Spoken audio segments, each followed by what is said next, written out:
I'm going down to the basement 'cause I got some time that's free. Spoof movie summer. I want some good belly laughs, but I really don't wanna think. Spoof movie summer. We had fun until cancel culture took them away. Born in 1926, Mel Brooks is one of only 17 people in history to achieve the EGOT Award, which means earning an Emmy, Grammy, Oscar, and Tony Awards in their careers. For a man who's only directed 11 feature films, he's made a lasting impact on cinema and the stage and television and literally any medium where he could. I'll be going through all these 11 films chronologically in a video I call The History of the World of the Trailblazer, Mel Brooks.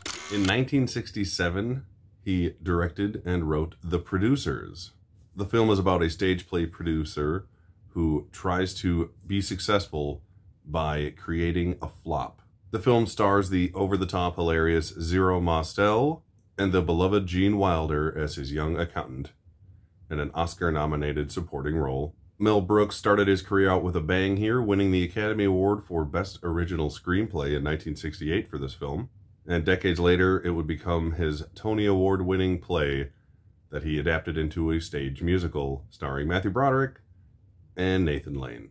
The 12 Chairs came out in 1970. This was an adaptation by Brooks of the Russian novel Diamonds to Sit On. In 1920s Soviet Russia, a priest, a fallen aristocrat, and a con artist search for hidden treasure that is located in one of the 12 dining chairs lost during the revolution. This time around, Mel Brooks takes a supporting role in the film. His frequent collaborator Dom DeLuise is in it, as well as a strapping young Frank Langella. It may not be quite the hit that The Producers was at the time, but it's actually a very fast-paced, hilarious comedy that I have seen and enjoyed, and would highly recommend anyone to watch, because it's kind of become one of his forgotten films, and it does not deserve to be. Then, in 1974, Mel Brooks probably had what was the greatest year of his entire career. In February of 1974, Blazing Saddles was released, which is my personal favorite of all of his films. The film is a smash hit starring Cleavon Little and the great Gene Wilder. It was made for only $2.6 million and went on to make $119 million.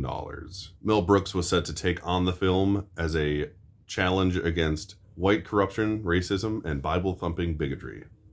So as if I didn't need another reason to like him, there you go. Blazing Saddles, among many other awards, was nominated for 3 Oscars, including one for original song for its title theme, one for best film editing, and one for the amazing supporting actress role of Madeline Kahn, who is hilarious in every single thing she touches, especially this film. Later that year, in December of 1974, he released Young Frankenstein. The film once again starred the great Gene Wilder and had an amazing supporting cast, including Marty Feldman, Terry Garr, Cloris Leachman, Madeline Kahn again, and of course Peter Boyle as the Frankenstein monster himself, or itself. Is it a him? I guess it came from a person. This film yet again became a massive hit for Mel Brooks, costing only $2.8 million to make and grossing $86 million. This film also that year was nominated for a couple Academy Awards, including Best Sound Design and Best Adapted Screenplay. While this obviously wasn't the only time in history that the same director released 2 films in the same year, you'd be hard-pressed to find any other pair this iconic. Silent Movie came out in 1976. This film is about a filmmaker and his friends struggling to make the first major silent film in over 40 years, which is essentially what this movie is. Mel Brooks and his friends, Dom DeLuise and Marty Feldman, going around Hollywood and other famous stars, trying to get them to be in their silent movie. So because of the premise, the film featured cameos from a lot of great stars of the time, including Burt Reynolds, Liza Minnelli, Paul Newman, and the late, great James Caan. I was a little hesitant the first time I watched this movie, but I'm glad I did, because it is surprisingly fast-paced and hilarious, and as far as silent films go, because it is a legitimate silent film, it is extremely entertaining, and there is only one word of dialogue spoken in the entire film, and it is from the person you would least suspect, at least when you're watching the movie. You can't really get the joke out of context. I would highly recommend this film, even if you are the type of person who can't tolerate watching old silent films from back in the day just because you find them boring or what have you, give it a watch. It's Mel Brooks in a silent movie. What's not to like? In 1977, he released High Anxiety. The film as a whole is just a huge homage to Mr. Alfred Hitchcock. The film stars many of his recurring cast members, including Madeline Kahn, Dick Van Patten, Cloris Leachman, and Harvey Korman.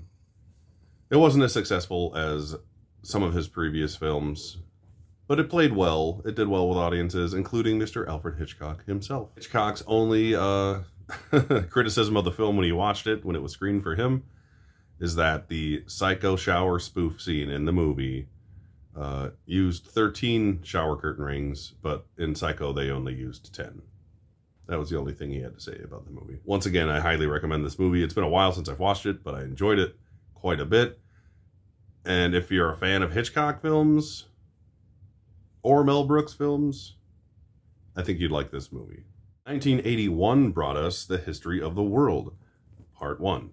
Mel Brooks here brings his comedy stylings into an episodic film where it's different time periods going through, including the history with the Roman Empire, Old Testament Bible stuff, revolutionary stuff, things of that nature. I sort of compare it to Monty Python's Meaning of Life, where I think it's really funny, but it's not as streamlined as the other films since it's such an episodic skit-based film, where I like it, but it's not the best thing they've done. He brings back most of his old cast members that he always works with, but in this film he introduces Gregory Hines as one of the leads as well. And the legend of film himself, Orson Welles, is the narrator of the film. Being a sketch-based movie, it fails to have, good solid character arcs throughout, like I was kind of mentioning before.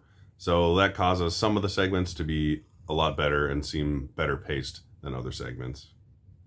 But overall, it's a very funny movie.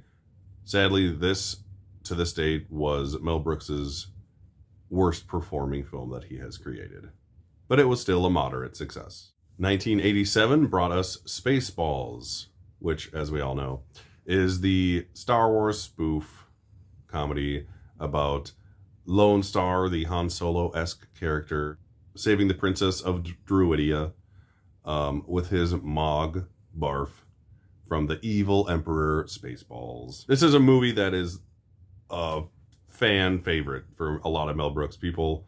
Even non-Mel Brooks fans sometimes really like Spaceballs. I was actually a huge fan of this movie years before I even became a Star Wars fan, to the point where I was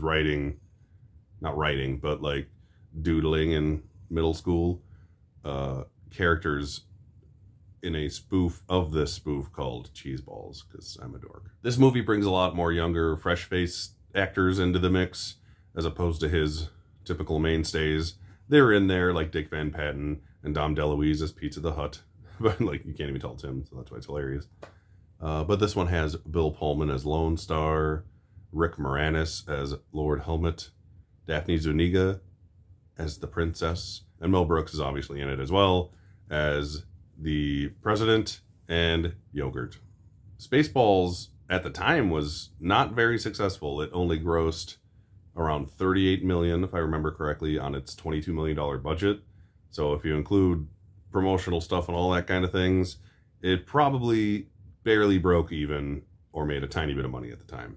The film even won Worst Picture at the Stinkers Bad Movie Awards that year. But who cares what the Discount Razzie Awards has to say about it, right? Like I stated at the beginning, it is a fan favorite to most people, and will stay that way, likely forever, generations from now. In 1991, Mel Brooks wrote, starred, and directed Life Stinks, which is about a filthy rich businessman who basically bets people that he could live on the streets for 30 days, and it ends up being a little harder than he expected.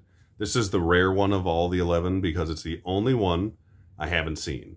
And for some reason, it's not in the Mel Brooks Blu-ray collection. There's another movie in there in lieu of it that he didn't direct, but he stars in, called To Be or Not to Be. So it's just kind of weird. But it sounds interesting. It basically seems kind of like a Trading Places-esque movie, but it came out like 5 years after or even longer than that, like 8 years after. I was wondering why I had never really heard of it as much before, you know, without having to research it online for other things in the past, including this video. And it's because it was a huge flop. It grossed $4 million off of its very modest $13 million budget.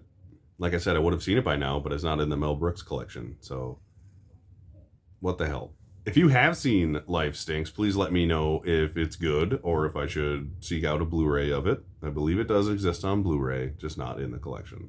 Robin Hood Men in Tights came along in 1993. This is obviously a parody of the Robin Hood story, primarily the 1991 Prince of Thieves film. This film stars Cary Elwes as Robin Hood himself and Richard Lewis as Prince John, the gorgeous Amy Aspect as Maid Marian, and the soon-to-be comedy superstar Dave Chappelle as Achoo. This has never been one of my favorite films of his. I enjoyed it when I rewatched it about a week ago, but it has a lot of self-referential gags to other past Mel Brooks movies, mostly Blazing Saddles, and the whole film in itself just kind of seems like a diet Blazing Saddles, like a family-friendly Blazing Saddles, I guess. Where pretty much the whole time I watched it, I kind of wish I was just watching Blazing Saddles, because it's like a million times funnier. Luckily, this film was much more successful than his previous film. It grossed $35 million on a $20 million budget, so nothing special, but, you know, enough to give him another movie, which was, in 1995, his final film that he directed in his entire career. Crazy that it was that long ago. Dracula, Dead and Loving It, starring the great spoof master himself, Leslie Nielsen, as Dracula. This film brings back Amy Aspect from Robin Hood Men in Tights. It also stars Peter MacNicol and Steven Weber. I haven't seen this since I rented it on VHS when it came out back in 1995 or 96, whenever the tape was released. So if I were to watch it again, it would basically be a first-time watch for me. It is on Blu-ray, but it's not part of the Mel Brooks collection. It is a Scream Factory Blu-ray, not a collector's edition, just a regular one. But it's always like $30 for no reason. It's not worth that. I want to see it, but not for that much. Let me know in the comments what you think about this one, because I do not remember it at all. Sadly, this movie was kind of a flop. And by kind of a flop, I mean it made 1/3 of its budget back, grossing $10 million on a $30 million budget. While Mel Brooks may have only directed 11 films, starting off with a bang, with an Oscar-winning screenplay, and kind of going out with a whimper with his box office flop, Dracula, Dead and Loving It, there's no denying that he is a comedy force to be reckoned with, on stage, on the big screen, on the small screen, or even on vinyl. We love Mel Brooks here at the Convicted Cinephile channel, and by that I mean I love Mel Brooks. And I would just love to thank him, give an extra special thanks, for producing the David Cronenberg Fly movie. Did you know that? So what's your favorite Mel Brooks movie? Please tell me in the comments. Tell me your least favorite movie of his. I want to know all the things you think.